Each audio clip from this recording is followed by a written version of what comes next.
This reinforced chassis improves the crash test rating. And the weight distribution? It's balanced, with a slight rear bias. The battery integration looks stable. Yes, but let's check the wiring. Suspension mounts are aligned. Good, proceed.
Robots, align the turbo feed.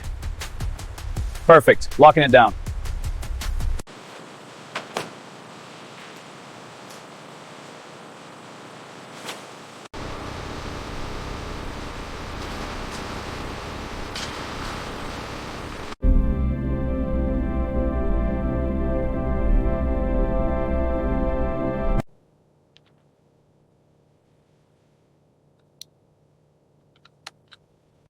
Check the torque curve, it's peaking early.